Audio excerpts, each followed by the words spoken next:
America is going to be very rich again, and it's going to happen very quickly. It's time for the United States to return to the system that made us richer and more powerful than ever before. Do you know the United States in 1870 to 1913, all tariffs, and that was the richest period in the history of the United States, relatively speaking. In other words, relatively. And they set up the Great Tariff Commission of 1887, and this commission had one function: what to do with all the money that we took in. It was so enormous that they had no idea. It was a blue ribbon committee. It was set up 1887, and what to do with all of the money that we had. And again, Teddy Roosevelt was a beneficiary, because when McKinley was killed, he took over this vast sum of money, and he did all of those national parks and all of the other things. And I'm not knocking him, but he was given a vast amount of money. And that was all made through tariffs. We had no income tax. The income tax came in 1913. As I said in my speech last week, instead of taxing our citizens to enrich foreign nations, we should be tariffing and taxing foreign nations to enrich our citizens. Does that make sense, right?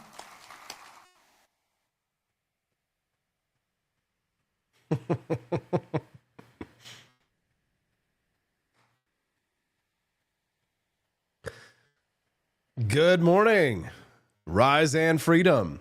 I'm Austin Peterson. You're watching and listening to the Wake Up America show, and that's on the For Liberty Network. We're glad and thankful to have you here, especially Caleb Vanderfeltz, Mr. Grizz Cheese himself, Mongoose87. How you doing? Look, it's Liz, BB for Liberty, Quest Fanning, Cecilia H. Well, it wouldn't be the Wake Up America show without Cecilia.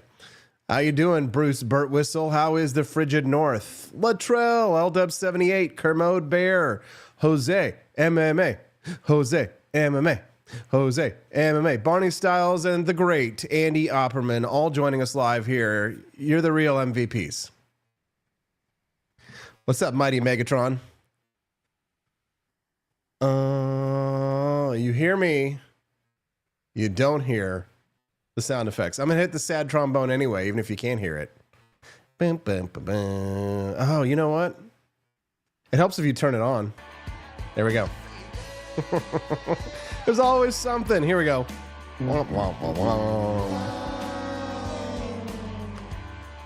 Nice to see everybody here. Barney Styles, thanks for that little pro tip. I was monitoring the chat today, just in case. You never know what could happen.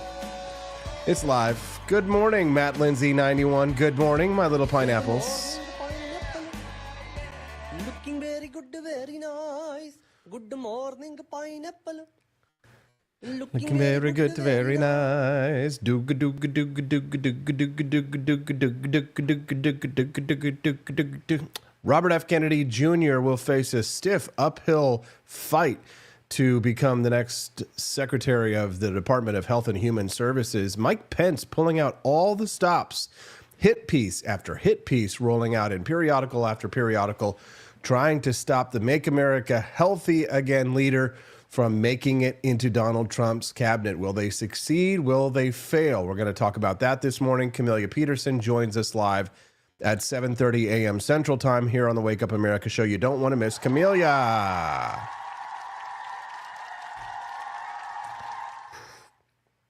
Normally, Camelia comes on Tuesdays and Thursdays at 8 a.m. Central Time, but she had to be bumped up a little bit earlier today, so we'll hear from her in about 20 minutes. We've also got two more guests today. It's a very guest-heavy show. Lots of interesting topics to discuss with lots of interesting guests. Oh, look at that right there. Look at oh, man, you guys notice? Man, been hitting that YMCA these days.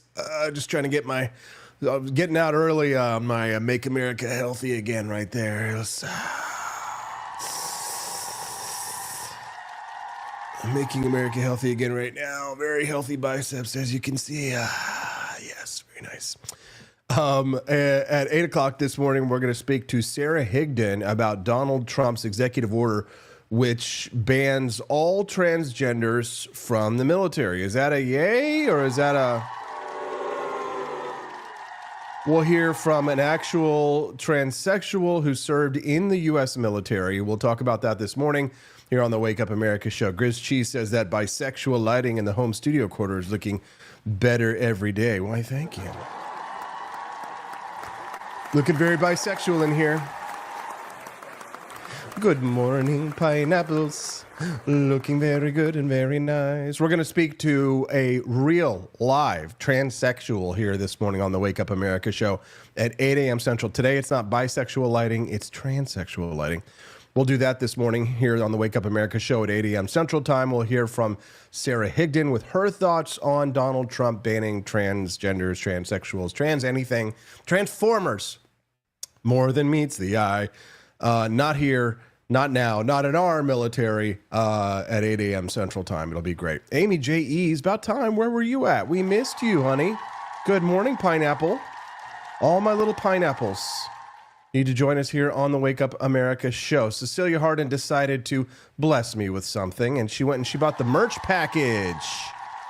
Looking very good and very nice. I knew that was going to happen. You didn't want to miss out on that, Cecilia. Yeah, for the AP DC Liberty Tour in Washington, D.C., May 1st to the 3rd. You can get the base package, the tour package that's available for sale now.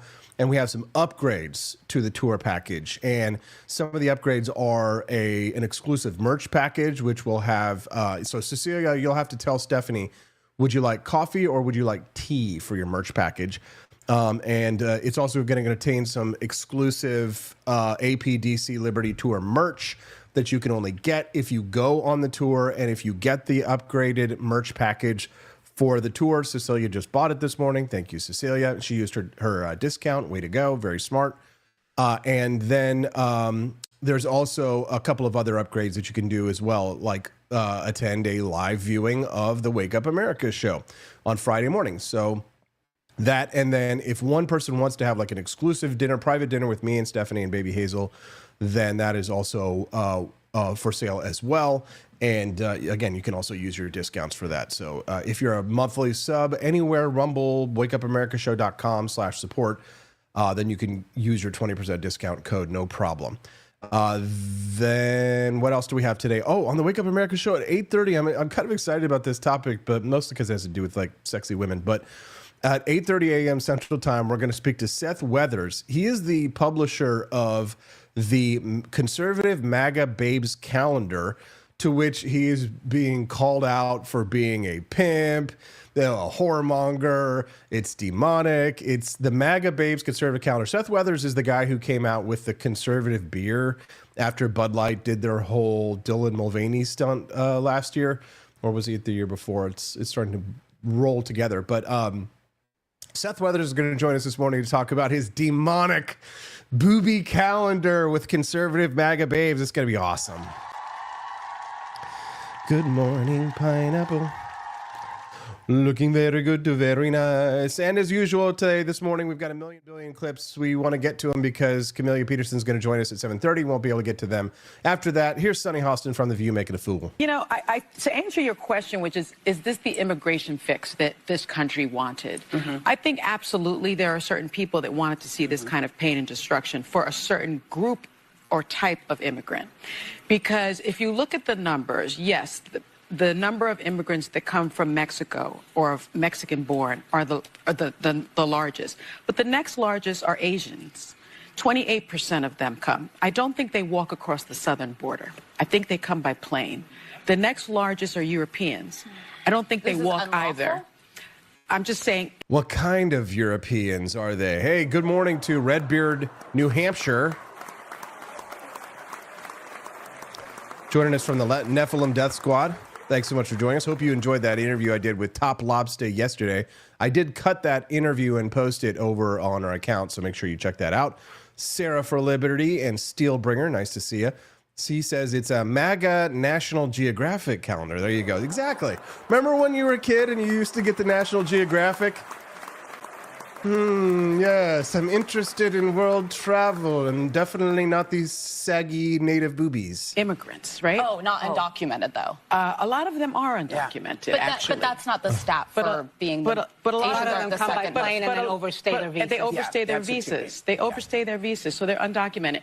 The Europeans that come here that overstay their visas are undocumented, but they don't come across the southern border.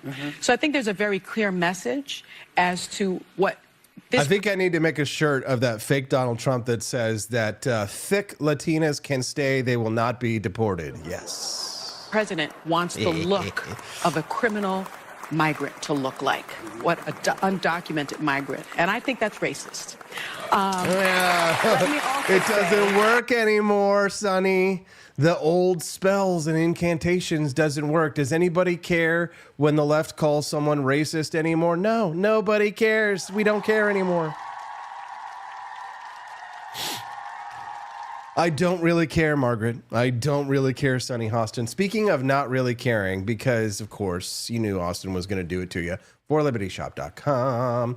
I came up with the meme shirt yesterday. Hold on. Margaret, JD Vance. I don't really care, Margaret. Make sure that you get the classic one, if that's the one that you pull up there. I don't really care, Margaret, JD Vance shirt. Designed this one yesterday. He's got his nice little 1950s smoking pipe as he sits in his 1950s kitchen. And he, JD Vance, looking very manly and very misogynist, as he says, I don't really care, Margaret. You can get that at forlibertyshop.com. Hammerlager, what's up? Nice to see you, brother, joining us here. We need a JD Vance, I don't care, Margaret shirt. Oh, Amy, or you're like 5 seconds too late. You can get it in a plethora of colors, a beautiful antique cherry red, which that's my favorite on this one there, the antique cherry red. Heather sapphire, dark heather, navy, sport gray, black, midnight, Scarn, Michael Scarn. The I Don't Really Care Margaret shirt available. That includes shipping, guys. And remember, you can get your 20% discount on top of that. You can get that shirt designed by me at forlibertyshop.com. That's the number 4libertyshop.com. All right, let's hear some more lefty retardation. He's a racist. Oh, my God, he called us a racist. Oh, no. That, in my view, he has circumvented established law by weaponizing the U.S. military. Can you explain what you mean by that? Generally, before being deported, you have an asylum case pending in front of a court, and you must appear in front of that judge. Not anymore. Right now, there are 3 million asylum cases and 900 judges. That is why the bipartisan bill that was going to be passed addressed that particular issue. Instead of dealing with it legally in that way, and I'm not saying he's doing it illegally, what he did... Yeah, you better not, because he's not. Was declared a national emergency. Because you know what will happen. She'd get one of those legal notes, right? You know what I'm talking about? Where they'd be like, Donald Trump has denied all charges against him. That qualifies as a foreign invasion. And on the U.S.-Mexico border, not any other border. And that cleared the way. Yeah, that's where most of the illegals are coming from. For the Department of Defense to deploy the military at a 60% increase. I just think that our military members, many of them did not join the military to do that job. And let me say just finally. Then get out. Get out. Get out. John Fetterman appeared on the same episode. Sounded like the last reasonable Democrat. You did get a lot of criticism for it from some people who thought you going to Mar-a-Lago gives cover to Trump by creating the solution that he's... You got to know, Ana Navarro there sitting there, she is so pissed that Senator Fetterman went to Mar-a-Lago. And when Fetterman showed up to Mar-a-Lago, this is how he dressed. Amenable to working with Democrats. I was very supportive of when people like Mitt Romney and Rob Portman worked with Joe Biden. So I understand. The Democrats love Mitt Romney because he lost. They love Mitt Romney because they know that if the Republican Party continued to chase after people like Mitt Romney and to turn it into the party of Mitt Romney, that they would continue to lose. We're speaking to Camelia Peterson here in about 12 minutes about the RFK Jr., MAGA, Mike Pence battle here. The need for bipartisanship. I didn't love the optics of you going to Mar-a-Lago. The optics. They're concerned about the optics, right? Nobody cares anymore. We don't really care, Anna. Which is his palace. He was going to be in palace. They use their palace. Washington a week. I wonder what Ana Navarro's house looks like. It's definitely. I'm sure it's probably palatial. Later, but what was your goal, and do you feel ultimately you were successful?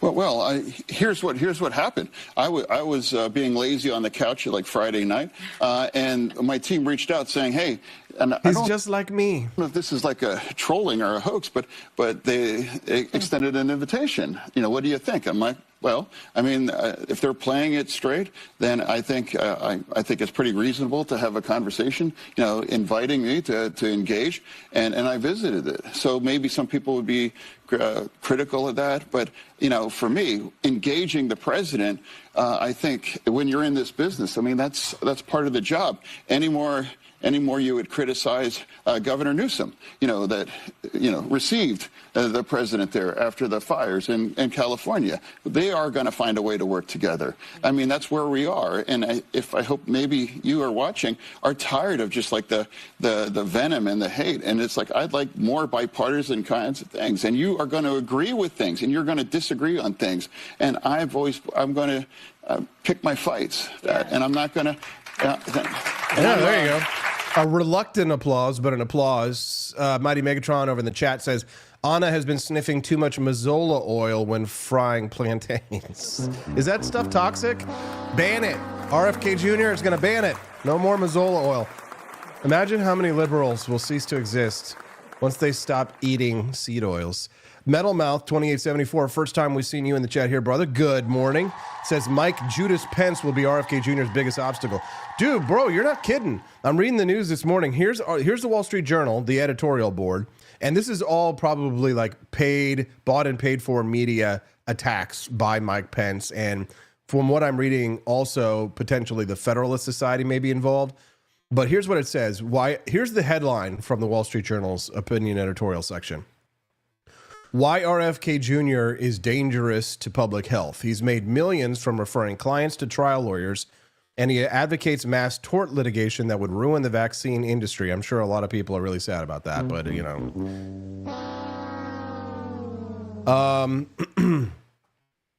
And then another article headline this morning I'm reading in the New York Post. Senators vote no on RFK Jr., who's still a radical left lunatic, hazardous to our health. It was less than a year ago, they write, when Trump went on a tear against Robert F. Kennedy Jr. He says, I lived with RFK Jr. in New York and watched him convince Governor Cuomo to make environmental moves that were outright nasty. Upstate New York was not allowed to drill or frack as Ohio, Pennsylvania, and others ripped off New York energy. Because of this, prices have skyrocketed all over that part of the country. Probably true.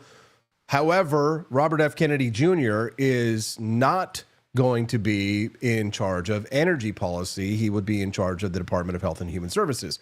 And let me just get this out of the way right now. I think there are a lot of things that I disagree with Robert F. Kennedy Jr. on. Some of these things that I disagree with him on are a matter of extreme disagreement. I don't agree with the push to ban seed oils. I think people do have a right to eat things like red dyes and yellow dyes, and I think people ought to be able to smoke cigarettes 2 at a time and 2 up their nostrils and 4 up their bungholes if they want to. But this is America, and you have a right to eat disgusting, fatty food. By the way, I got a 12-pack of Pepsi the other day just in defiance of this whole ban this and ban that. And it said on there it was made with real sugar. And I was like, real sugar? That means it's healthy. Right? Real sugar. I'll just replace the 25 Pepsis I drink a day with real sugar Pepsis, and I'll be so much healthier, right? Maybe not. But here's the thing. Many of the things that I do agree with Robert F. Kennedy Jr. on, I think are good enough reasons to see him in that position. And that's why I think that it's important to have them there. Not just that, but also because of the disruption that Robert F. Kennedy Jr. would provide. We need disruption. Robert F. Kennedy Jr. would provide it. I'd love to hear your thoughts on this. You can send us a text. You can see that text line at the bottom of the screen, 573-319-1586. That's the text line. 573-319-1586 is the text line. One listener texted in this morning, said they got into a little tiffy with their sister yesterday because she's screaming, saying that they're even stopping Mexican Americans and asking for their papers. Oh my gosh. Do I know anything? Is that supposedly happening here in Texas at the malls? My nephew supposedly got an email at the school saying to make sure that when he starts coming to school, he could prove he's an American. Jose. No, it's not true. And let me tell you what's going on real quick with that story. So I heard this the other day because one of Steffi's clients was freaking out because they're a teacher and they were saying things like, "Oh, we all are, we've promised that if ICE comes to the schools that we're going to like hide the kids and save them from ICE because they're coming to the schools to like deport the kids." Then a day later, I read a headline. I read the entire news story as well. But I read a news story that was talking about that incident, and it got falsely reported initially by CNN that it was ICE showing up to schools, but it wasn't. It was actually the Secret Service that was there to investigate a threat that had been made against an official who was under the protection of the Secret Service by someone at the school. But here's the thing. The lie went around the world twice. All of these school teachers were spreading this lie that ICE was showing up and taking little kids like Bill Clinton likes to take Elian Gonzalez and point MP5 submachine guns in their face and deport them. You know what I'm talking about? Remember that? Remember when Democrats used to love to grab kids out of closets? No, that's not happening. But listen, I had wonderful teachers. There's a lot of great teachers in this school, but I was explaining this to a buddy of mine the other day. The teachers are the one of the most important parts of the communist bloc in the United States. Are there a lot of good teachers who aren't communists? Yes. Are there a lot of good teachers who are well-meaning, who are just like Miss Lippy from Billy Madison, putting like glue sticks on, like rubbing glue on their face and their eyes and things like that and stuff like that? Yes. There's a lot of nice Miss Lippies out there. There's a lot of perfectly nice teachers who are not socialists or communists. But certainly the teachers' unions are made up almost entirely of communists. And the biggest resource that the left has are the communist teachers, who are the biggest lying scum on the planet. Not all teachers. If I was running for office, they would clip that right there where I just was talking about the communist teachers being scum, and then they wouldn't do the rest of the context where I said not all teachers. This would be my there were very fine people on both sides situation, but you know what I'm talking about here? But it's lies. BB for Liberty says, my mom sent me that article before knowing it was false. I replied with one word, good. Oh, BB. I can change. I'm little dirty little bastard. I've also been thinking, someone texted in, that despite his hating its use general, couldn't civil asset forfeiture being used against the Biden crime family syndicate? Despite the pardons, it turns the property into the defendant and has civil rather than criminal levels of proof required in court. Very interesting. Camelia Peterson is trying to get signed in. You might have to give her just a minute. No problem, Camelia.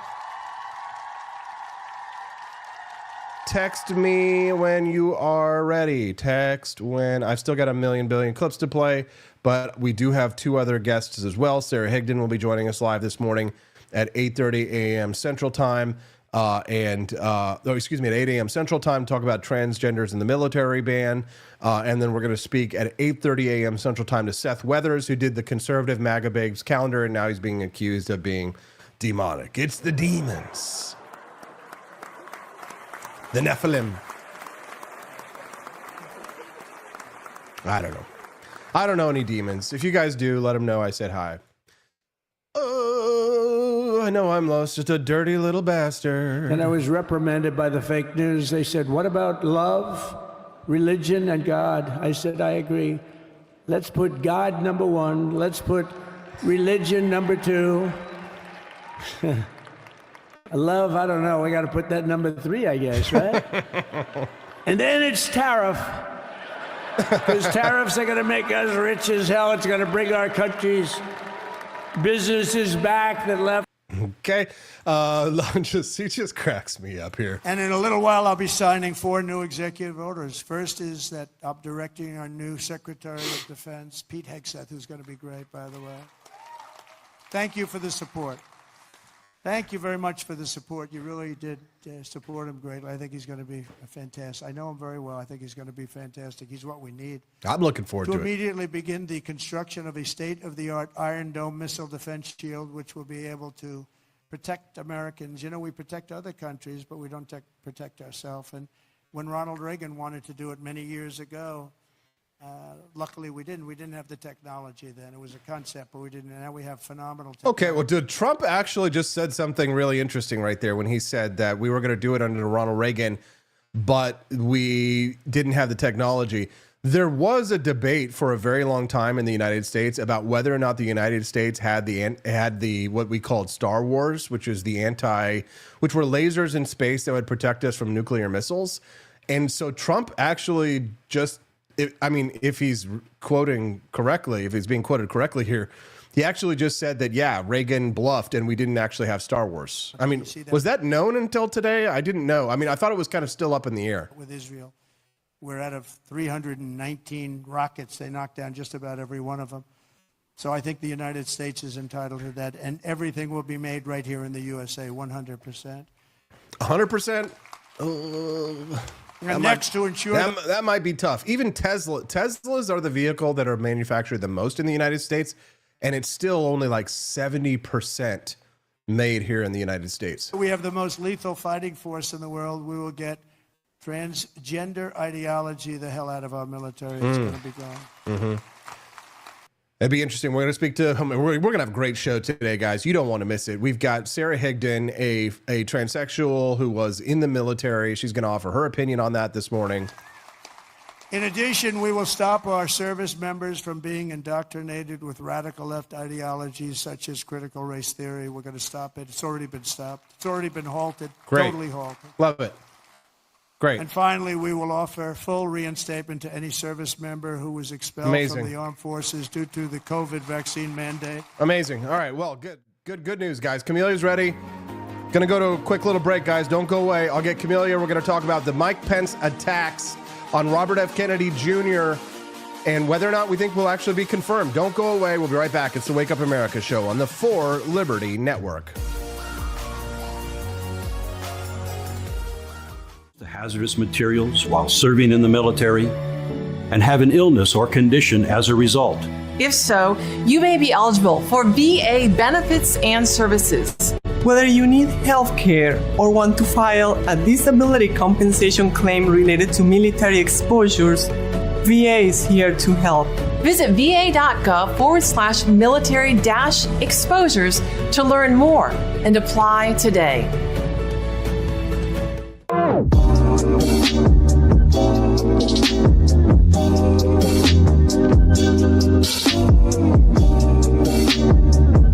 If there wasn't going to be somebody who was a fiery champion of liberty, somebody who would get out there and who would be aggressive, and if they wouldn't do it with more fire or passion than I had, then I would go and I would fight this battle for us. I've fought for the principles that we all share. Parties tend to be secondary to me. We're here because we believe in the principles of liberty. I am not a perfect messenger, but I think I'm a damn good one. This is a replica of our first president's flintlock pistol. You have my full support, my respect, and my gun.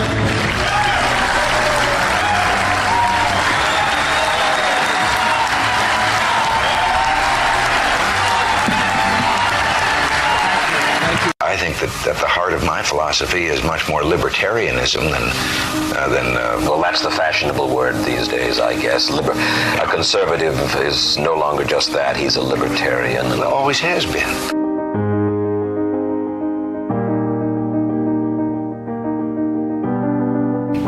Yet any time you and I question the schemes of the do-gooders, we're denounced as being against their humanitarian goals. They say we're always against things, we're never for anything.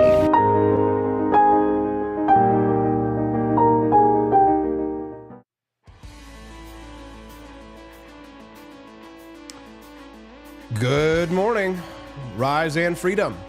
I'm Austin Peterson. You're watching and listening to the Wake Up America show on the 4 Liberty Network. Click the like button if you haven't already.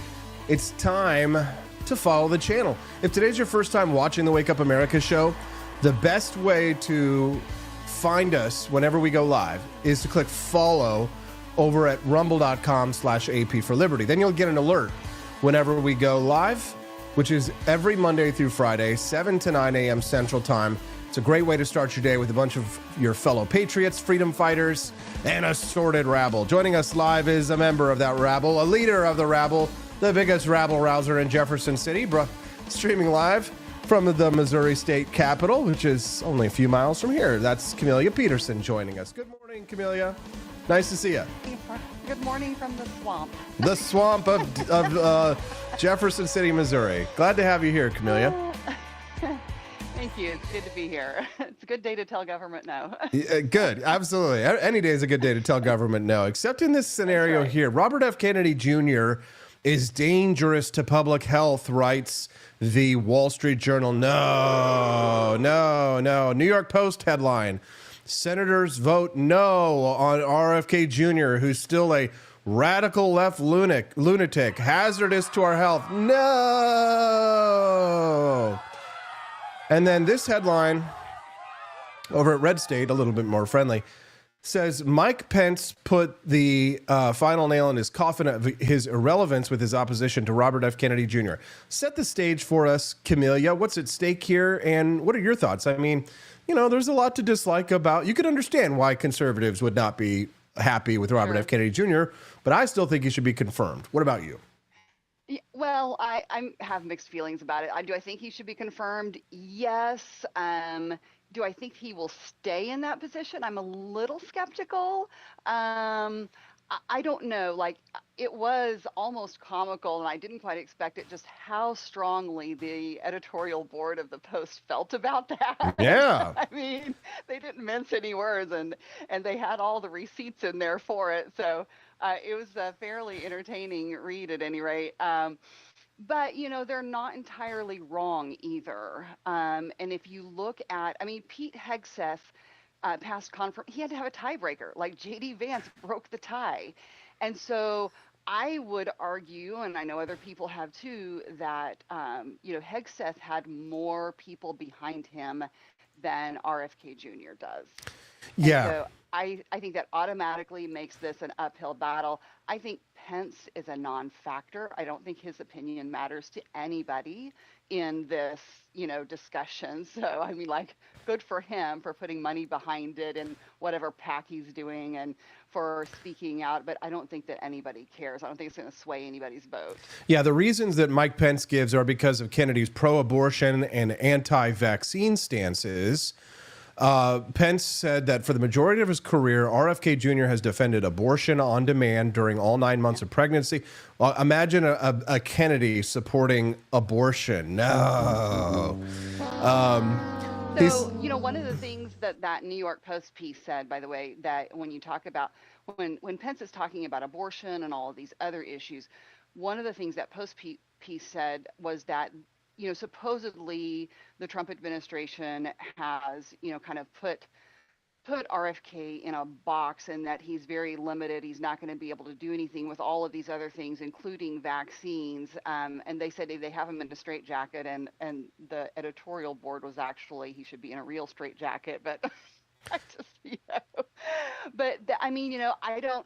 So that's the first time I'd heard that about, you know, like, what kind of limits or reins the Trump administration has on what RFK Jr. is going to be able to impact. So that is an interesting question.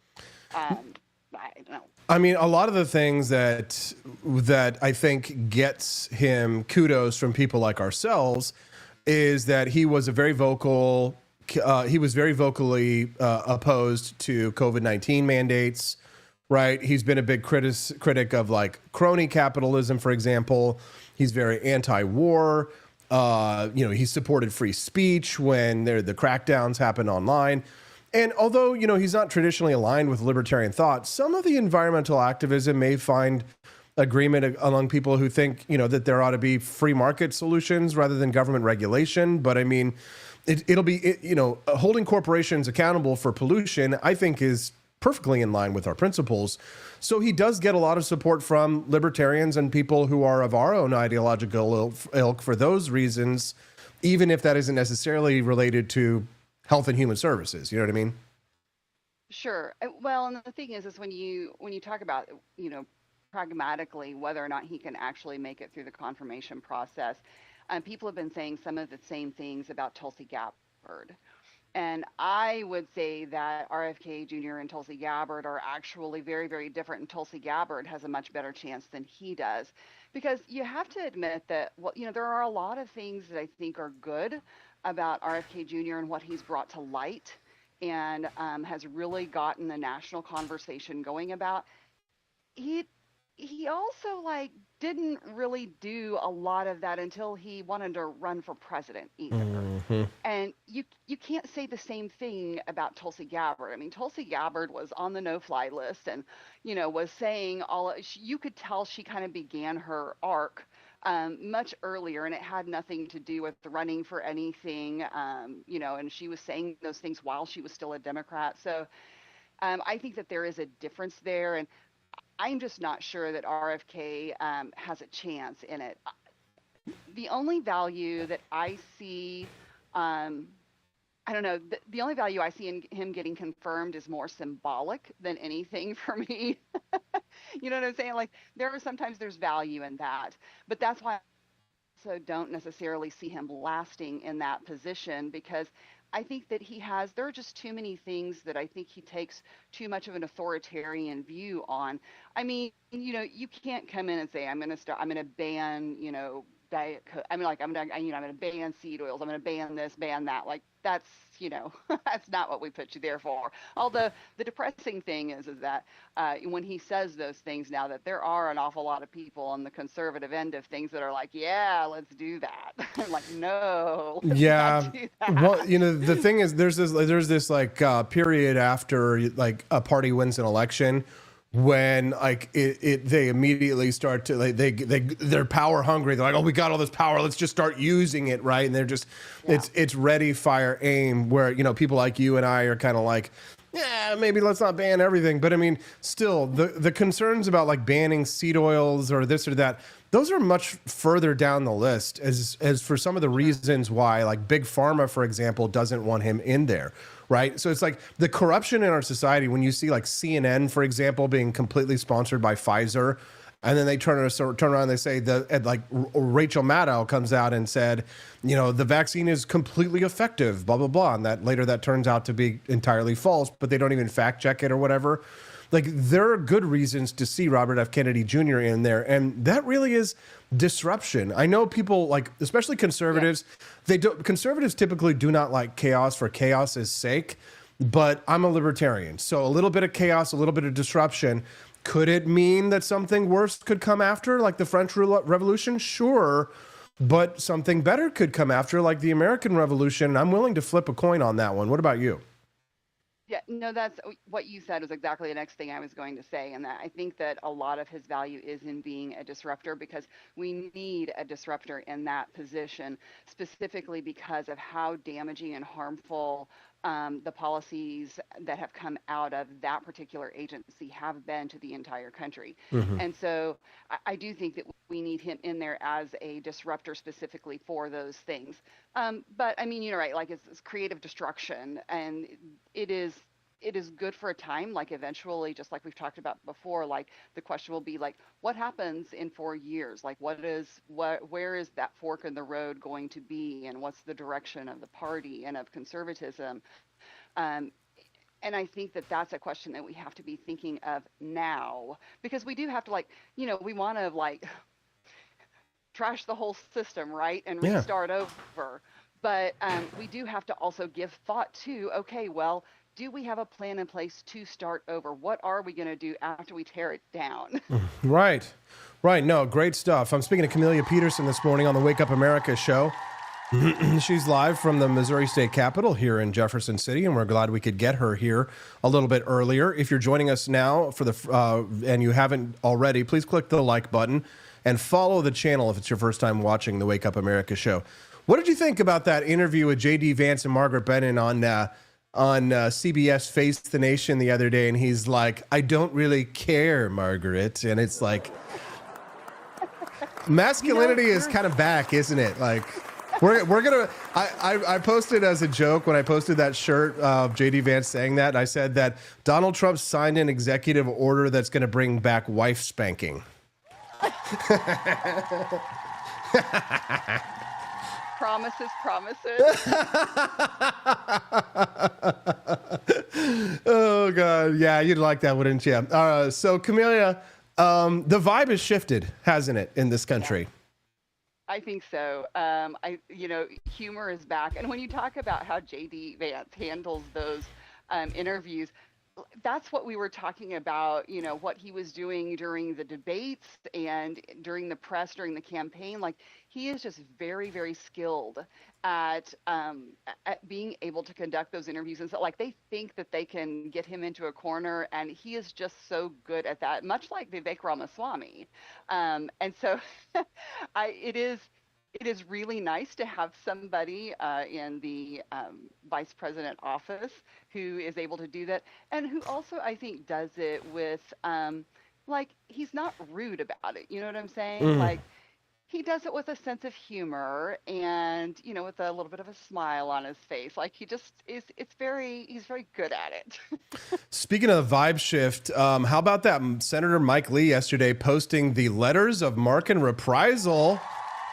So that was an awesome thread, and I haven't made it all the way through it, but I just saw the beginning of it. And of course, I should have known because it had been posted an hour earlier, and I was like, it went through my head. I was like, I bet Austin's already seen this because you were the first person I thought of. I was like, girl, I already reposted that shit. Come on.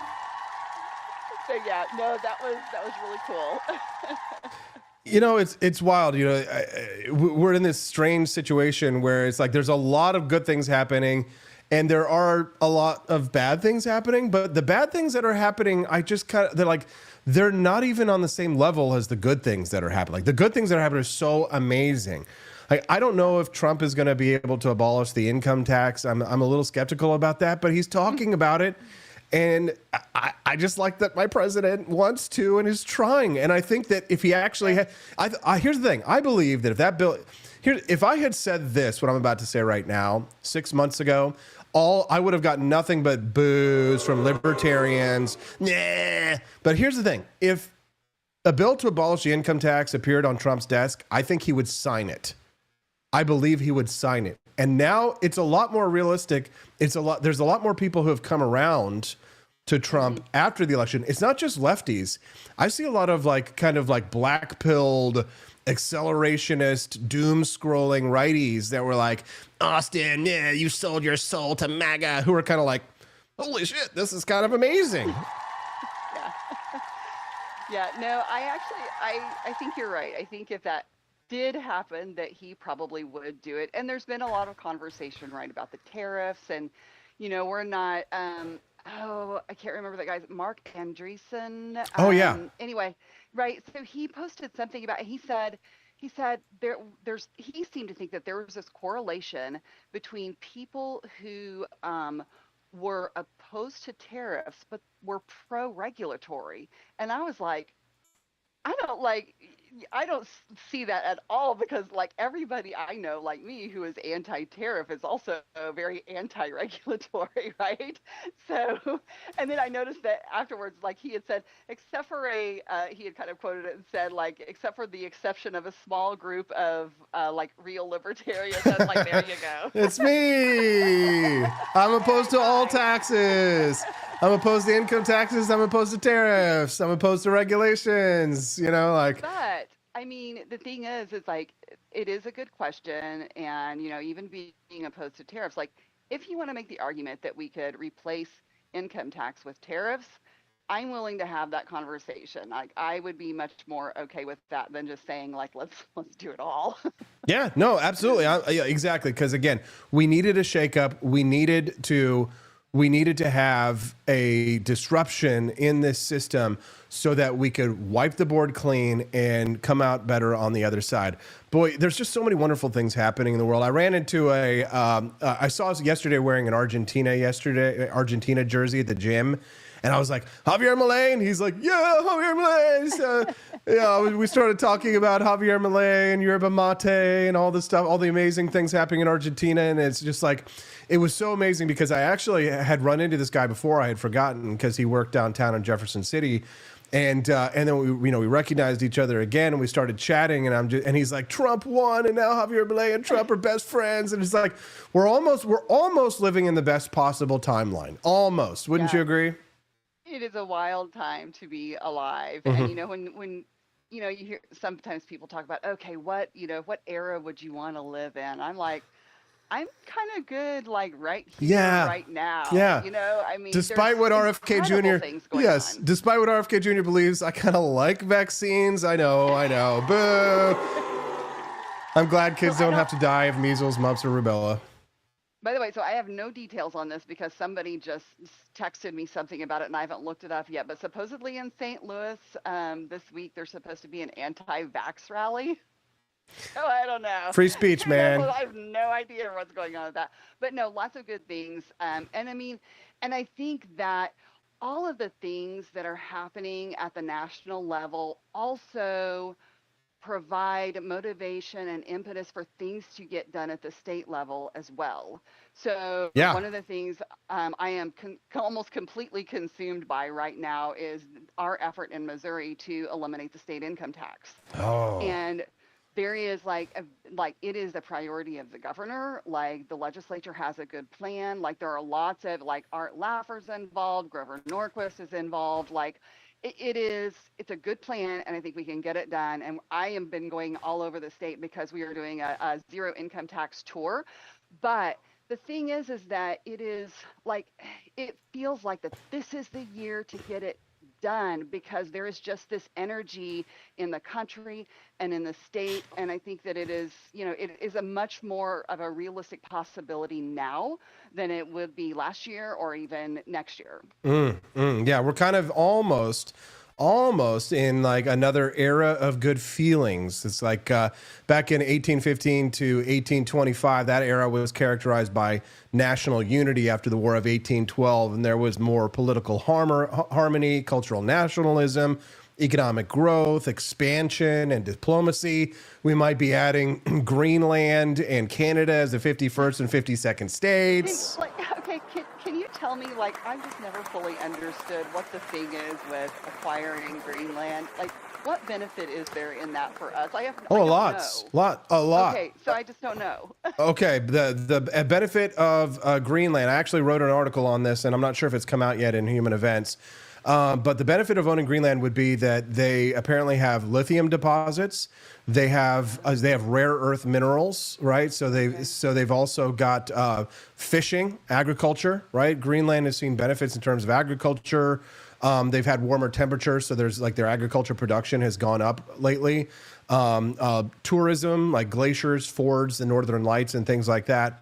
Climate research for all the lefty freaks to waste all their time and energy. Plus, the United States maintains a space base there, which is kind of significant for I didn't know that. early warning systems for ballistic missiles and satellite tracking. And another one in this one is because it's crucial for defense and surveillance, particularly because Russia and China have been making a lot of moves up in the Arctic lately.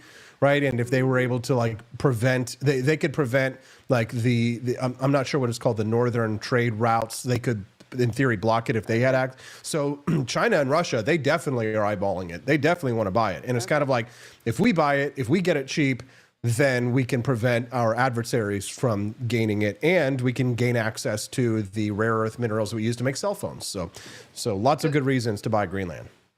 Okay, well, that's cool. I didn't know that. And then I'm okay, so does Denmark own Greenland? They're like a protectorate of it. No, they don't really own it necessarily, and it is in dispute. It is considered like a protectorate, so in many ways. So it's kind of I think it's a similar situation to how the United States, quote unquote, owns Guam, some of our territories to some extent. Right. But here's the thing: if they love democracy, if the world loves democracy so much, I say let them put it to a majority vote. Let the Greenlanders vote and see what they have to say. That's all it is. That's what it should really come down to, right? We're not talking about military conquest. right? A purchase, I think, might be another legitimate form, but I mean, let them vote. But, you realize that they don't really love democracy as much as they say that they do when you ask them to do something like that. You know what I'm saying? So anyways, we got to run. Camelia, anything else you want to share with our listeners other than the fact that you're there and trying to abolish the income tax in Jefferson City? Quite amazing. No, well, I hope everybody has a great day. And for those of you in Missouri, the governor will be giving the State of the State address this afternoon. So there's in the swamp a lot of anticipation for that. And everybody is wearing green because those were his campaign colors, green and blue. But anyway, it's nice. It's nice to have something different than red and blue all the time, right? Same, but anyway. yeah. Absolutely. So yeah, get out there and do your part and have a great day. Thanks, Camelia. We appreciate you making some time for us. Have a wonderful day. See you there soon. What do you guys think of Camelia Peterson? Click the like button if you're enjoying the show that you're watching and listening to. I know many of you are. For the first time ever, I'm seeing Wizard Greg over in the chat saying, great show. Hey, what's up, Wizard Greg? Glad to have you here. As well as for the first time ever, I'm seeing someone NDPIO, PIQ. I can't really see very well anymore. I'm getting old. NDP, I can't tell. NDPO. I don't know what that means. Mike Pence is more evil than we even believed. Yes. Thank you, NDPO. And don't forget, make sure you click the follow button if today is the first time you're watching the Wake Up America show over at rumble.com/AP for Liberty. Many of the items that you see, these fine items that you see right in front of you on the desk, are for sale at my merch shop. It's the best merch shop in the world. We call it the Grift Shop. You can get a Dark MAGA, Make America Great Again hat. You can type that in, the Elon Musk Dark MAGA, Make America Great Again hat. If you're already a fan of the Wake Up America show, we have some Wake Up America show mugs. And what am I drinking today? I'm drinking our delicious Boston Harbor Black For Liberty.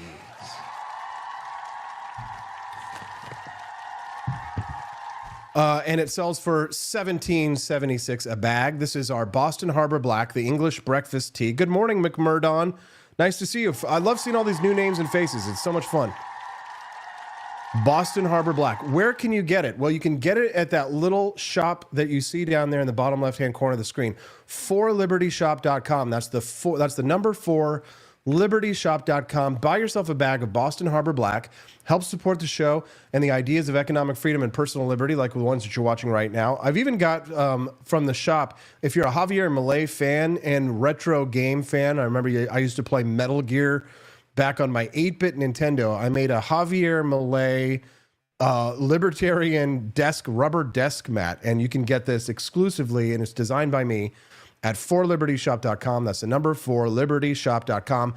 Go shopping while I go to a commercial break. We're going to speak about Donald Trump banning transgenders in the military, and we're going to speak to a transsexual who served in the U.S. military, Sarah Higdon. Good idea, bad idea? We're going to hear from somebody who's been on the front lines, literally, figuratively, for liberty. Visit the Grift Shop during the commercial break at ForLibertyShop.com. We'll be right back. Don't go away. It's the Wake Up America show on the For Liberty Network.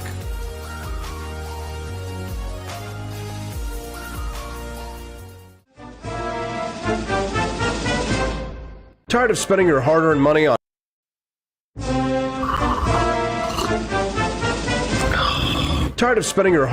on woke corporations that don't share your pro-freedom values? Fed up with sipping liberal lattes and progressive cappuccinos? Introducing Founding Flavors from AP for Liberty Shop. Get your day started with Washington's Revolutionary Roast. As robust and principled as the man himself, this blend is the shot of energy heard round the world. Or maybe you want to taste the fervor of freedom with Adams's Patriotic Perk. It's as dynamic and balanced as the U.S. Constitution, sure to awaken your spirit of liberty. For the aficionados, we've got the Jeffersonian Java, a complex mix of flavors that speaks volumes about your refined tastes. And don't forget Betsy's Liberty Lullaby, our decaf option, crafted with the same care and dedication Betsy Ross put into our Star-Spangled Banner. This blend lets you enjoy the taste of freedom anytime without losing sleep. No woke beans here, folks. Just pure, patriotic, pro-freedom flavors brewed with love for liberty. So why compromise your principles for a cup of coffee?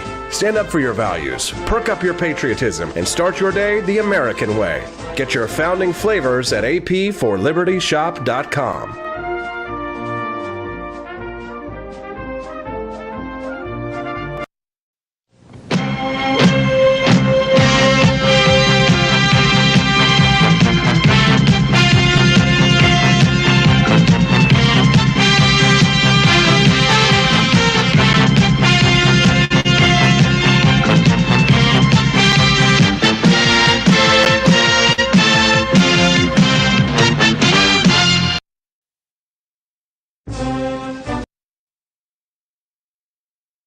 Were you exposed to hazardous materials while serving in the military and have an illness or condition?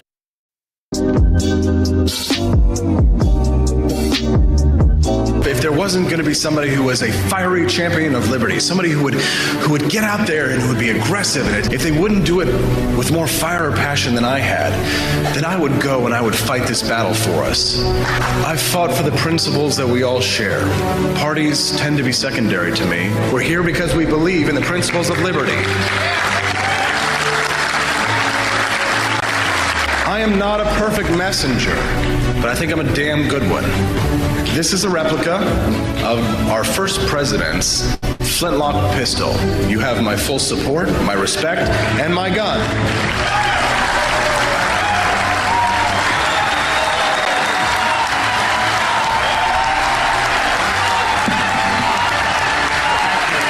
I think that the heart of my philosophy is much more libertarianism than well, that's the fashionable word these days, I guess. A conservative is no longer just that. He's a libertarian and always has been.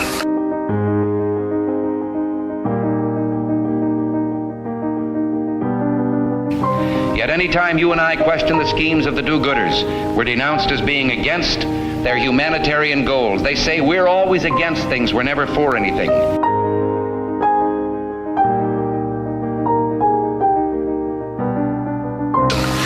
What is fascism? Fascism is private ownership, private enterprise, but total government control and regulation.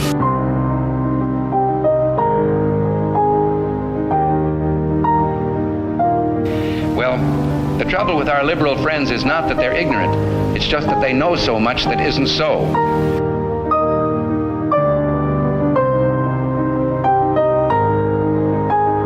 If we lose freedom here, there's no place to escape to. This is the last stand on earth.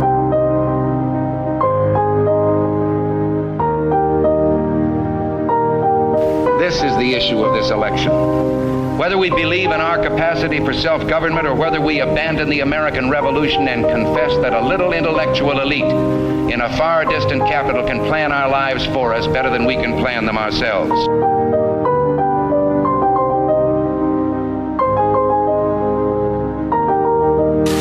Conservative, so-called, is the one that says less government, get off my back, get out of my pocket, and let me have more control of my own destiny. With the stroke of my pen on day one, we're going to stop the transgender lunacy. And I will sign executive orders to end child sexual mutilation, get transgender out of the military and out of our elementary schools and middle schools and high schools.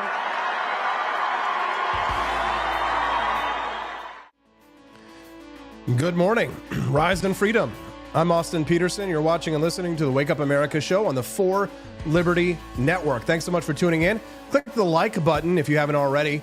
Subscribe to the channel by clicking follow underneath the Rumble chat. And if you haven't already, of course, check out the Grift Shop at forlibertyshop.com. No transgenders in the military. Well, my next guest knows a thing or two about that. Her name's Sarah Higdon. She's a libertarian, a Catholic, a transsexual, a liberty activist. She's joining us live here on the Wake Up America show this morning. She's a friend of the show. Good morning, Sarah, and welcome back to the show. Nice to see you. Good morning, Austin. It's nice to see you too, but I mean, you gotta shave that mustache, bro. Bro, what? No! Get out. Get out. No transsexuals on the Wake Up America show now. I'm post-trans. It's okay. That's right. Yeah. So we got a lot to talk about, Sarah. I'm glad that we get to catch up and everything. So so all right, set the stage. Let's hit the big news first. Your thoughts on Trump's ban of transgenders in the military?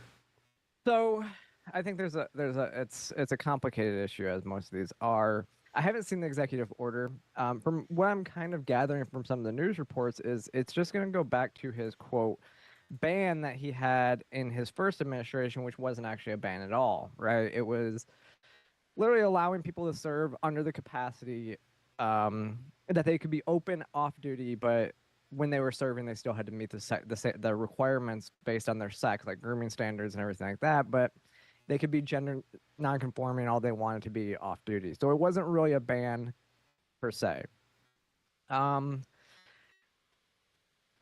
There's some stuff that I agree with. Like, I don't agree with anybody having like major surgeries and having, you know, the military pay for it, especially as a former leader in the military.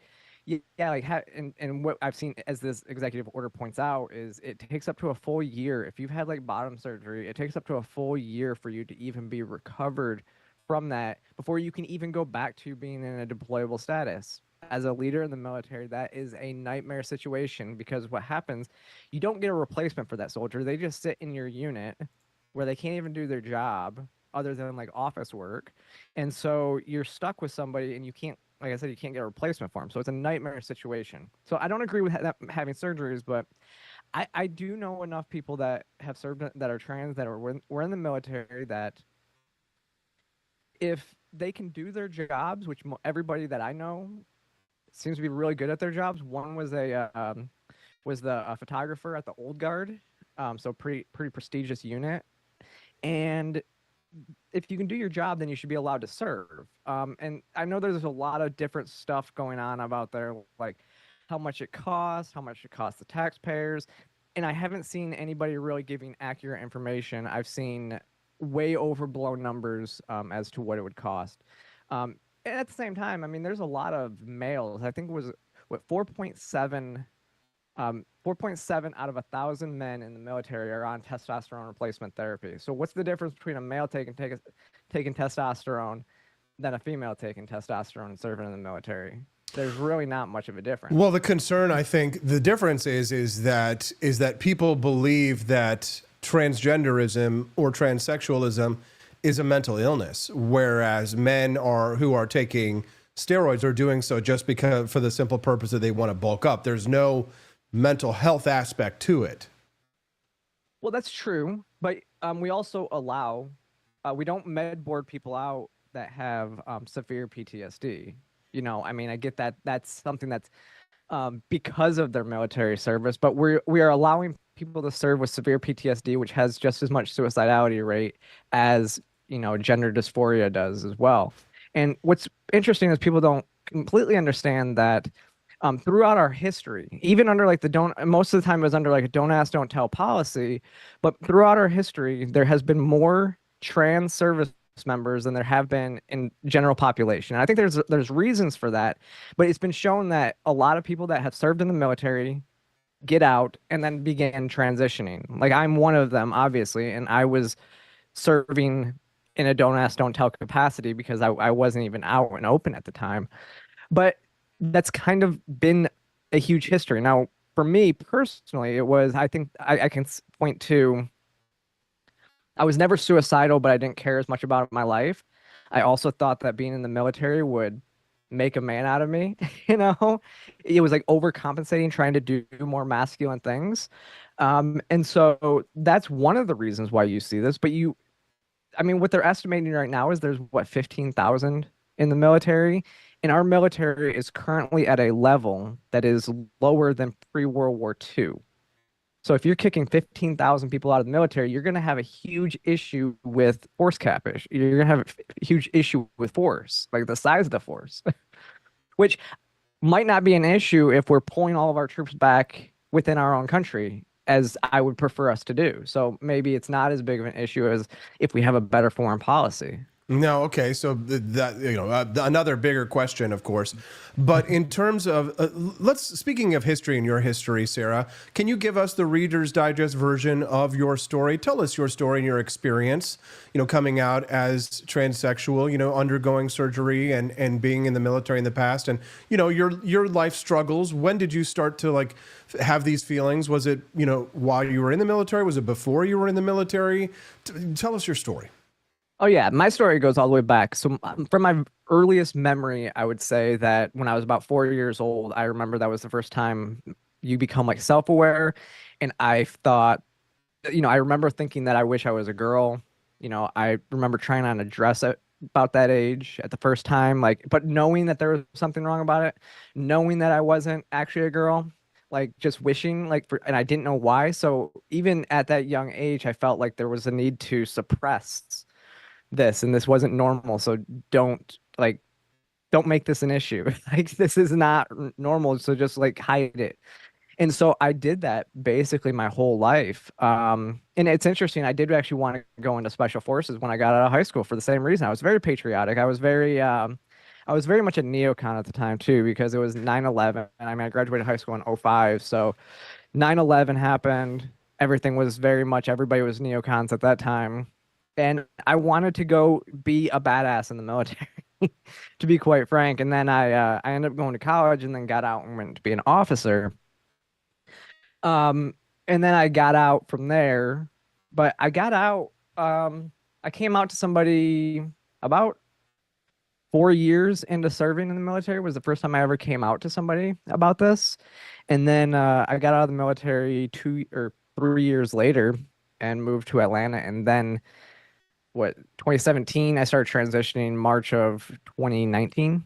So I started taking hormones in 2019, and that's where I'm at now, So I've been doing this for a little while now. It's kind of crazy to think that it's been almost 6 years. And so what do you think that the effect of this is going to be? Trump's, issue to ban transgenders in the military. Does this mean that are they going to get dishonorable discharges? How much do we know about this? They can't give a dishonorable discharge. They can discharge people, but it will be completely honorable discharges if they are going to do that. Because dishonorable discharges are reserved, and anything other than an honorable discharge is reserved for wrongdoing. If you actually did wrongdoing. These people have served honorably, so that they would still get an honorable discharge if they decide to kick them out. Under Trump's last ban, however, he didn't kick anybody out, and that's kind of the way that it's moved forward. Now we will see, because the executive order again is not an order from Trump to ban all military members. It's actually telling the Secretary of Defense to come up with a plan. That's all the executive orders really are, is to tell his secretaries what to do. So we'll see what happens there. But I think for the people that are serving currently, I don't think that people are going to be getting kicked out, because if you kick people out for stuff like this, it will be a medical discharge, and that medical discharge comes with certain payments for the rest of your life. So there might be a few who are kind of yeah, go ahead. I mean, there may be, because they would actually make out better by getting out instead of just serving the rest of their time. So I generally think that normally what they're going to do is grandfather people in. We've already seen this. So with the documentation, so the other EO that he signed last week, they've already said you can't have an X on your passport anymore, but they're not going back and retroactively changing passports. So if you already currently have an X, then unless you're renewing it, then they're not going to change anything. And so I assume that this is going to do the same thing, grandfather people in. Sarah, do you think that maybe not, the question of the, transsexuals or transgender in the military is a complicated one? Steffi over in the chat is saying that, You know, if you're strong enough and capable enough, if you have the muscle power to protect my life, you can be in the military. To some extent, it's difficult. How can I judge someone who's willing to die for me, right? They're saying, Yeah. I'm literally willing to throw myself in front of a tank for you to protect your life. I wasn't willing to serve in the military. So it's difficult for me to say, oh, well, you have no right to serve in the military, even though I don't have the, I didn't step up and do it, right? So there's a bit of a moral quandary there for myself to consider. But what do you think about just the general cultural pushback against the transgender movement in total, Sarah? Because this is more part of an entire cultural shift than just one single act that the president is taking with transgenders in the military. This is a whole vibe shift. What's your take on the zeitgeist? Yeah, well, I mean, just talk like what you just mentioned in the military. I completely get that, and that's always been kind of my stance. And this is actually when the military members, my military friends, when I came out, were some of the most supportive people in my life, because we don't care who you are, what you do, as long as you can do your job and protect the person next to you. That's kind of the view. They just follow orders, right, and do their jobs. Politicians and civilians make orders, or make those calls. In terms of overall society, the vibe shift is kind of like what I've pushed for a lot of these changes in overall population. I think what we're seeing now is the pendulum is swinging back, and like I've always said, I'm always cautious, because once it hits the bottom, I don't, it's going to be a fight to keep it from going too far back the other way to authoritarianism on the right side. And we're starting to see a little bit of that happening, so there are some concerns for me there, but I don't think anything right now has crossed that line. And I'll say, I don't think that the Trump administration is going to be the one that pushes it across the line that is harmful to trans people in any way. I mean, we have to remember, Trump can't unilaterally pass bills to ban trans people, right? For one, any bill that gets through has to pass 60% in the Senate, which means that 7 Democrats have to agree with it. So I'm not super concerned with bills being passed by Congress right now. There's only so much executive authority that Trump has. And not only that, Trump is good friends with Caitlyn Jenner. So I look at that and go, Trump is not like this transphobic person that people say he is. I mean, Caitlyn Jenner was at Mar-a-Lago during the transition period, helping pick his cabinet. I mean, yesterday Trump had the first Secretary of the Treasury. So it's the first gay Secretary of Treasury, and it's under Donald Trump. Donald Trump has multiple gay people in his administration. He's friends with Caitlyn Jenner. He is a New York liberal, and I think I don't think he's going to be the one, like I said, that pushes it so far to the authoritarian right where people want. But I do think a lot of the vibe shift that we're seeing is, yeah, children should not be allowed to take these medications. Males should not compete in female sports. And really, there is more of a, if you're an adult, live and let live attitude kind of starting to happen right here. Whereas the extremes in the transgender movement, the gender ideologues, are finally being silenced by the majority. But it is interesting because there's been people fighting. My policy has always been, especially with bathrooms and stuff like that, that I agree a little bit. When this last time I was on, we talked about Nancy Mace's bills. I agree that publicly funded buildings should have third spaces, but I believe that the private property owners can make their decisions.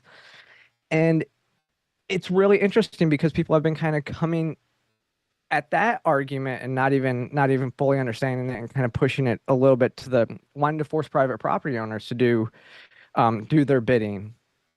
So it's a fight on all sides. And the vibe is, we'll see where it goes from here, but I think it's moving in the right direction, but we got to caution it from stop it when it's before it goes too far. Is there anything else in this realm of topics that is a big news story that's happening right now, Sarah, that you think is relevant to this discussion that would add value here? Well, I don't know. I think so. I mean, if people didn't realize, like, before Trump even took office, the Biden administration dropped their Title IX changes. So so those changes that referred to gender identity over sex were dropped. So we'll see how that goes forward. Now, that's the other thing is, I mean, Trump will be able to say that minors can't transition. Now, even when it comes to minors transitioning, Trump just can't ban that. He has to, and in an executive order, though, however, he can issue an executive order to his HHS secretary to say that this isn't it's not a recommended procedure, which would mean that when the HHS secretary says that it's not a recommended procedure, means that no federal funds will go for it. So Medicare and Medicaid will stop paying for it, which again, that will then start to trickle down into the states, and we might see this happening less and less because and also with Obamacare, he can turn that switch off too. So you'll start to see it with the insurance companies not willing to pay for it because it's not as big of a moneymaker. Mm-hmm. Interesting conversation. Sarah Higdon, is there anything else you'd like to share with our listeners or plug maybe your own show before we let you go? Yeah, so on Monday nights I do a show called Transform to Freedom it's just Sarah Higdon on YouTube. Also, you can see most of my stuff is on X as well. I just did a video, as we talked about before, talking about post-trans and what that means. And it's really just about, not using gender language, because gender language are language traps that activists on both sides like to get you using those terms to distract from and not talk about actual issues of substance, because their substantive arguments are ludicrous. So they can't argue on substance, so they worry about what language we use. And so that's where the post-trans stuff comes into. Also, if you go onto my YouTube or you go onto my X channel, scroll down the feed a little bit, I did a video for the Foundation for Economics Education. I'm entered into a contest for that. I did a video on Newton Napa Valley Cabernet Sauvignon and how it's made and everything like that. And I'm trying to win some money so I can start doing upgrade my show and start doing more content. So go vote for my stuff. Okay, but you got to drop the link in the chat. So after this is over, Sarah, because you've built up so much goodwill with these people there, go to rumble.com/AP for Liberty and then announce yourself and then drop that in the chat so people can find it. Okay. I will absolutely do that. Thank you. Okay, Sarah Higdon, thank you so much. Thank you for your service to our country and to the cause of liberty. And of course, thanks for being so generous with your time and sharing us with this morning, even though you're mean about my mustache. Okay, thank you. Yeah, shave it. You grow one. I can't. Oh yeah, I forgot. All right, we'll see you later, Sarah. Take care. That's good stuff. Good stuff. It's the Wake Up America show with Austin Peterson. I'm just having an absolute blast today. Thanks so much for Sarah Higdon. We really appreciate her. If you haven't already, make sure you click that like button here on the chat. We'd be very grateful to have you be a regular guest of the Wake Up America show. Let's have a little fun, guys. What do you say? You ready to goof around? You guys ready to get a little bit sexy? You sexy bitch. It's time to sin. Oh, good. Yes. I've got a little sin for you this morning. I must warn you though, if you are prone to demonic possession, then you might want to turn off. Now, I just say this because there are some people who are very concerned. The next subject that we're going to talk about this morning apparently is a demonic story. It is the conservative MAGA babes calendar, which, listen, if MAGA means no boobs, then I am completely out. I am out.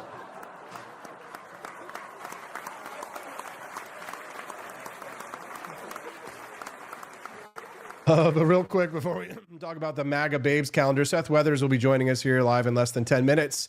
Don't forget that I have the only I Don't Really Care Margaret J.D. Vance t-shirt available at forlibertyshop.com. I see Sarah Higdon over in the Rumble chat. She's got her link. That's the link for the contest. Make sure that you guys click on that and give her a vote for her Cabernet Sauvignon contest. So thank you, Sarah Higdon, for joining us there. And when you're done with that, go to forlibertyshop.com and buy the I Don't Really Care Margaret shirt. I think you guys are really going to love it, right? Right? Okay.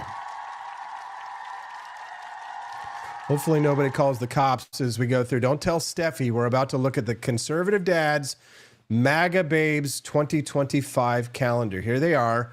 Seth Weathers will be joining us here. A lot of people are really upset. Georgia's getting upset about this. Oh my God. What's going on? Excuse me. What's happening? FBI, open up! Oh God, what's happening? Oh God, hold on. Is it Steffi? You might want to get the door. Somebody's here. Somebody's at the door. FBI, open up! Oh God, okay. All right, guys, we got to go, all right? I'll be right back. Hopefully, I'll go talk to the police. We'll solve the problem. Excuse me, hey, officers. No. I'm going to hit the button. I'm going to do it. I'm not reaching. The hazardous materials while serving in the military and have an illness or condition as a result. If so, you may be eligible for VA benefits and services. Whether you need health care or want to file a disability compensation claim related to military exposures, VA is here to help. Visit va.gov/military-exposures to learn more and apply today.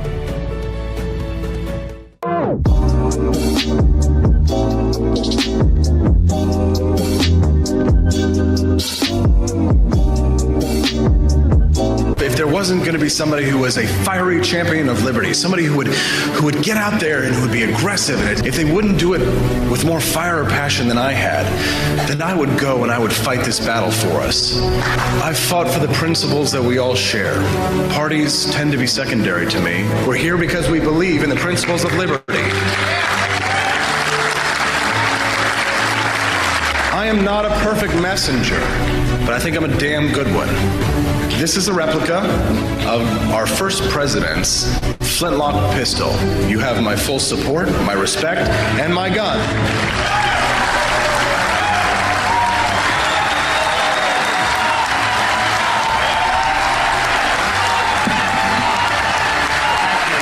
I think that the heart of my philosophy is much more libertarianism than well, that's the fashionable word these days, I guess. A conservative is no longer just that. He's a libertarian and always has been.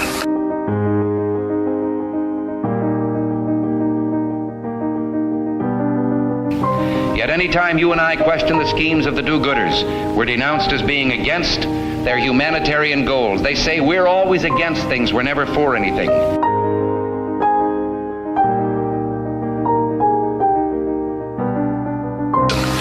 What is fascism? Fascism is private ownership, private enterprise, but total government control and regulation.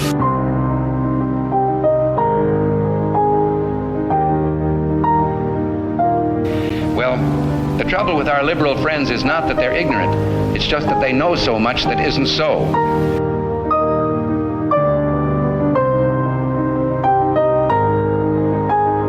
If we lose freedom here, there's no place to escape to. This is the last stand on earth.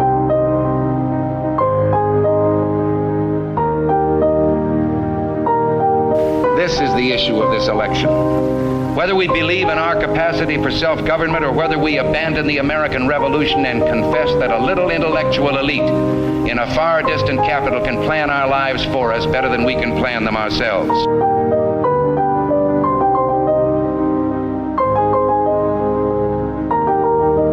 The conservative, so-called, is the one that says less government, get off my back, get out of my pocket, and let me have more control of my own destiny.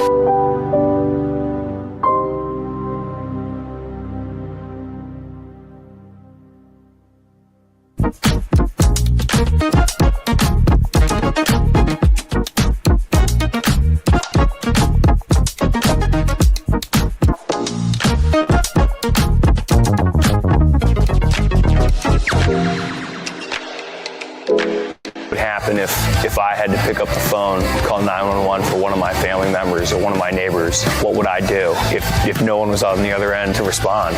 What if there was no 911? that you can be a part of the solution. Anybody can be a firefighter. Male, female, younger, older. We have school teachers.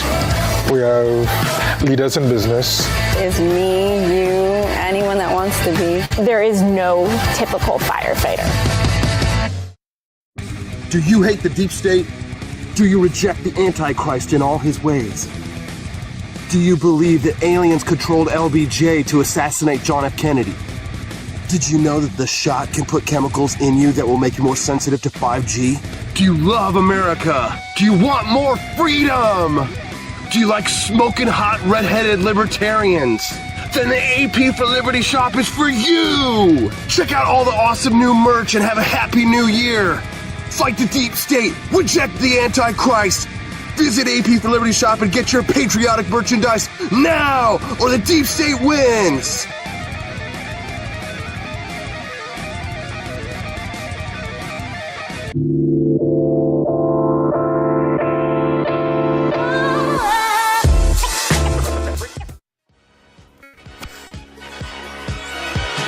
Young man, there's no need to feel down. I said, young.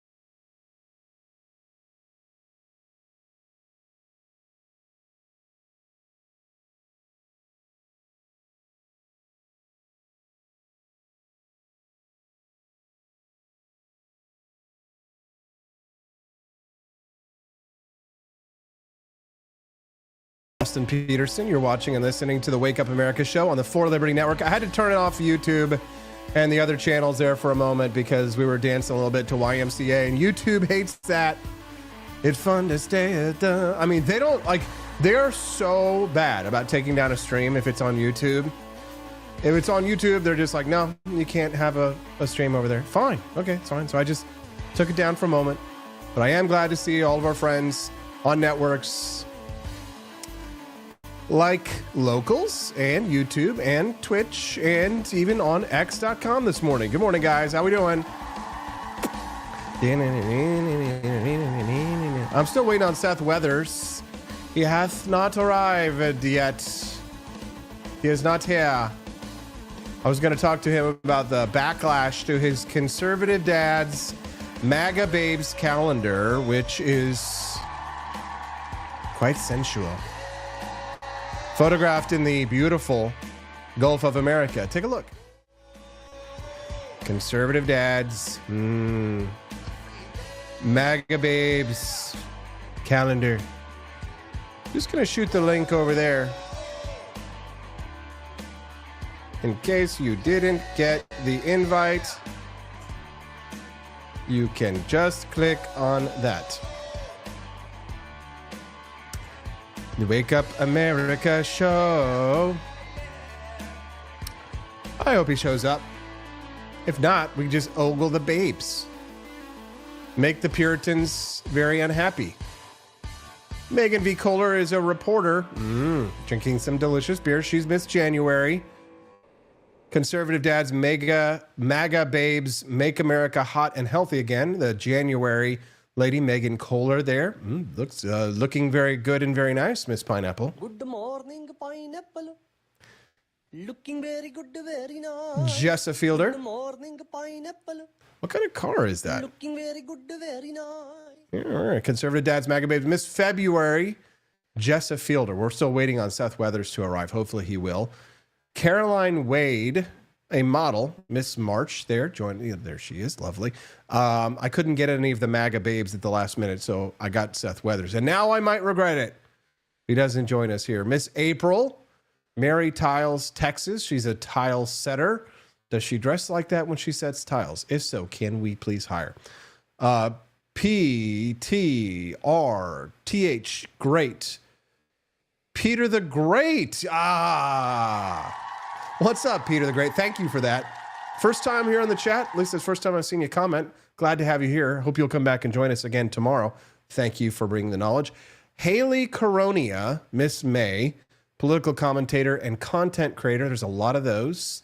Miss Haley Coronia. I'm going to try and refrain from saying anything that will get me in trouble. Marksley Metower. What kind of name is that? CEO of Social Habit Marketing. Very interesting. There's Miss June. Mallory Ledbetter. That's a nice name. Vet assistant and outdoor enthusiast. Look at her cat. They had in order for her to get that done, there was a lot that went into this photograph. Because first they had to catch a giant catfish, and if she caught that herself, good for her. But if she didn't, I mean, even still cool that she would actually do that. But my next guest is a gentleman by the name of Seth Weathers. He is the brains behind the calendar, the conservative MAGA Babes calendar. He did this last year, and he got no end of hell for doing it last year. And you know what? He's decided not to back down to the bullies and the Puritans. I mean, listen, I'm the guy who said that if there's no boobs in MAGA, then I'm out. If we're, I don't want to be a part of any making America great again if it doesn't involve beautiful women. I think my next guest who joins us now will agree. Seth Weathers on the Wake Up America show is live. Good morning, Seth. How's it going? All right, brother. Thanks so much for joining us. So you're in trouble, Seth. You're in big trouble. Now, you did this last year, and they called you out for not being a conservative because it's not conservative to show beautiful women on a calendar. This year, they've upgraded the level of threat. You are now demonic level threat. How do you respond? You just have to be amused. And look, hypocrites are going to hypocrite. It's what they do. And, if people are upset, then they can choose a different product. But we have a lot of people that are very happy with it and like the direction we're headed. Well, do you think that there's any clash with conservative values and beautiful women on a calendar? No, I think, again, back to the hypocrite part, you go to any Southern Baptist cookout grill at a pool party and it's filled with women in bikinis, among many other things, whatever someone's comfortable wearing. And so I don't think that this is any different in that sense. And I think that there's some people that are upset that conservatives are having fun and look good doing it. I mean, why do you think there is this pushback? I mean, even if they are hypocrites, why do you think that they're calling you out on this, Seth? Where does this come from? A lot of it has to do with being an incel. It also has to do with living in your mom's basement. It also has to do with wishing you looked good in that bikini. There's a lot of things I would say, and I think it's a combination of all of them. And then there's also just people that love to jump on the bandwagon because they don't have the mental strength to stand for something on their own. And when they see someone else pile on, they pile on themselves. I'm really into photography as a hobby, and I was really actually very impressed with some of the work that went into these photo shoots because right before you came on, I was showing Miss July, Mallory Ledbetter, a veterinary assistant and outdoor enthusiast. She had a giant catfish over her shoulder. Did she catch that herself? Yeah, she actually goes noodling. She jumps into these murky rivers that actually have alligators in them and literally sticks her arm up in the river bank and pulls these giant catfish out. It's really wild, actually. I can't take credit for the photography. That was all the guy that does our photography work, Dragos Puterano, did last year's as well as this year's, and obviously does a really good job, even in freezing cold weather. Yeah, the MAGA coalition, it's very different from the old puritanical right. There's a lot of conservatives from the old guard, the George Bush years, the Mike Pences, the Mitt Romneys, and it almost feels as if the attacks on you are sort of a proxy attack from the old guard because you've sort of built up a level of cultural cachet here. The phrase that I hear a lot of people using on the right these days is something more of a vibe shift. It sort of feels like a kind of a return to a 1980s masculinity, right? And it's very much a response to the Dylan Mulvaney Bud Light beer ads that they did, right? I mean, you're kind of like a creature of that. That's sort of what the MAGA calendar and the beer that you're posing in front of is all about, isn't it? Well, the reality is, so when Sports Illustrated, places like that started putting obese women, and I'm not just talking about someone old chunky, I'm talking about morbidly obese women on their covers of their magazines, and they're saying that this is bold, healthy, and beautiful. It's not healthy, it's not bold, and it's not beautiful. Sorry, not sorry. And the reality is people have to face reality, and conservatives do face reality. And the subplot of our calendar is make America hot and healthy again. And each month, each girl has a little blurb on there about how they stay hot and healthy, because I do believe being healthy is extremely important. And I think that having that in there, it should be something, it should be aspirational. You know, there's a reason that I'm not on an NBA court. I mean, it was a knee injury, that was it. Otherwise I'd be there. But nonetheless, you know, and there's a reason that, you know, Chris Christie isn't playing in the NBA. Is, you know, we don't just put him out there to make him, you know, the others feel better about themselves if they can't do it. But Michael Jordan is pretty damn aspirational.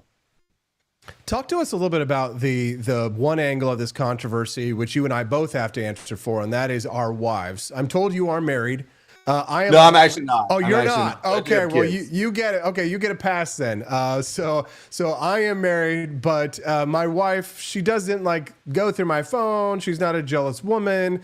Like sometimes I open up my Instagram and there's just like, you know, there's models and there's boobies flopping around, and she doesn't say a thing or anything like that or give me any crap. Now, if I was like actually talking to other females and different things like that, then I think, of course, there would be a problem. But one of the kind of the accusations that are being leveled at this calendar project is that it's causing men to sin by looking at other women from their wives. How do you respond to that rebuttal, that you're sort of being a stumbling block to married men like myself?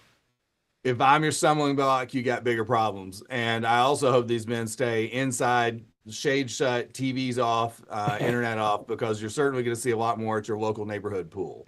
Yeah. Okay. Fair enough, Seth. I have no sympathy whatsoever for them. Let's put it that way. Yeah. How do you feel about Donald Trump's first 6 days in office, Seth?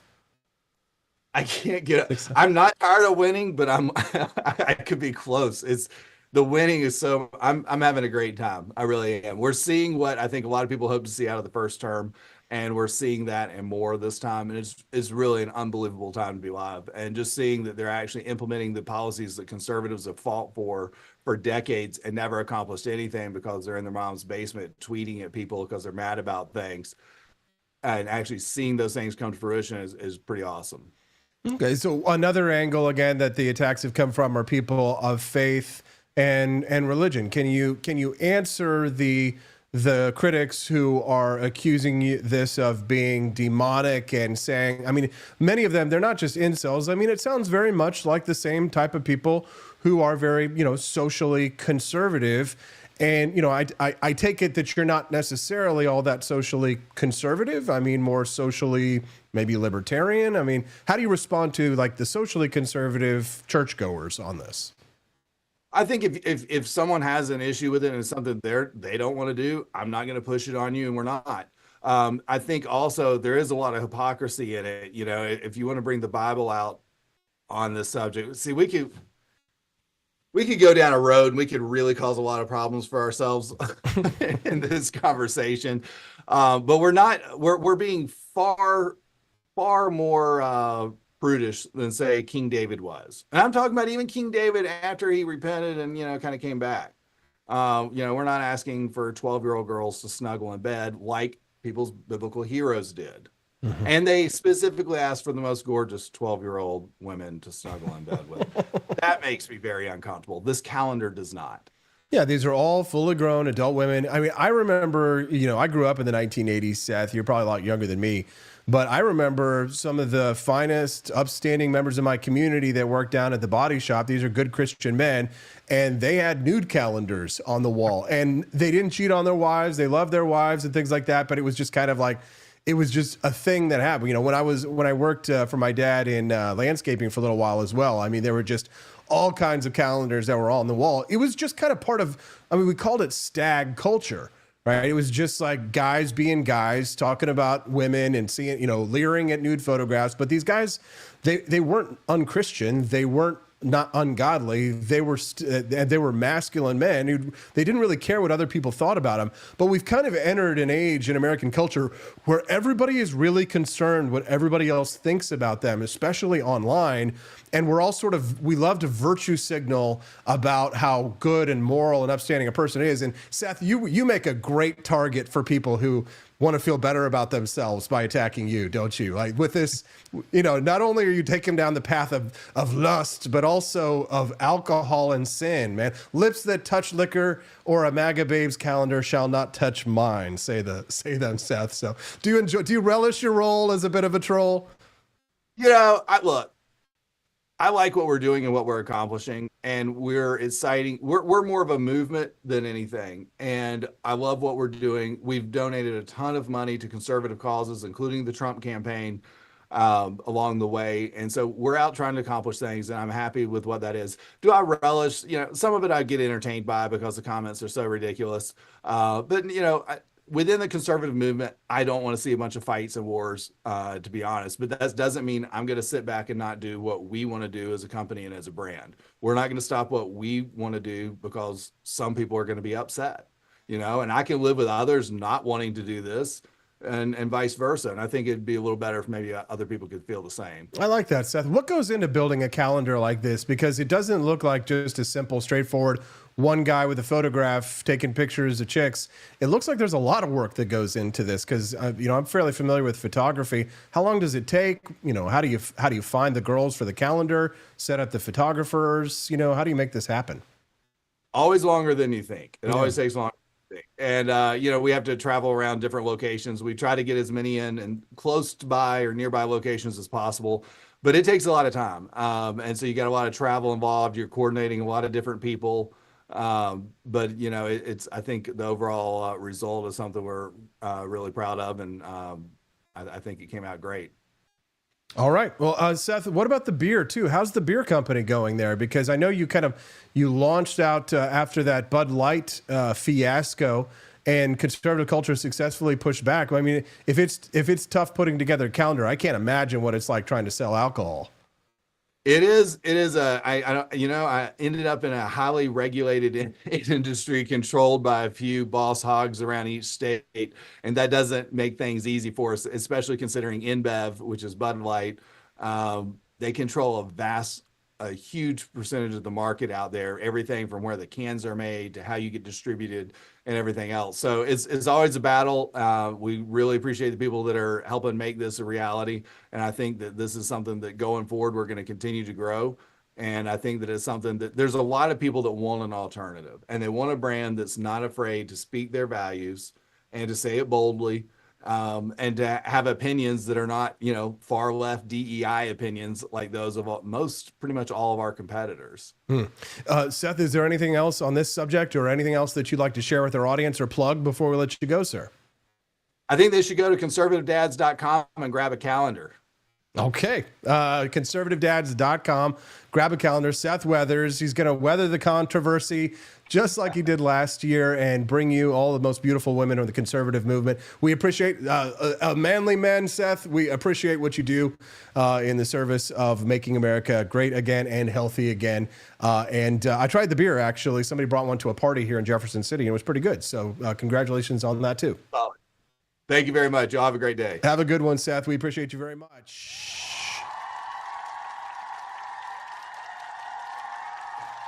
That's the Wake Up America show. I got to leave a little bit early. I got to leave a little bit early, guys. I hope that you don't mind just a few minutes early. As we go, we can ogle. As we go on, it's together. Da, da, da, da, da, together. Something, something. There's Miss August, Sydney McFadden. There he is. Lovely Sydney. Jessica Lavelle. I didn't know that he wasn't married. This dude probably gets to kiss some of the calendar girls. I'm just guessing. Conservative dads, MAGA babes, make America hot and healthy again. 100% woke-free 2025 calendar. Liberals and Puritans hate him. Same Seth Weathers. I thought it was fun and funny. What do you guys think? Don't forget to exit through the Grift Shop. That is at 4libertyshop.com. The number 4libertyshop.com. We had a great guest today. We had a great show. Support the show. When you exit by going to the Grift Shop, buy yourself a bag of coffee or a box of coffee or a bag of tea at 4libertyshop.com. We'll see you guys right back again here tomorrow. Thanks so much for letting me leave a little bit early. And we'll see you guys again here tomorrow on the Wake Up America show on the 4 Liberty Network.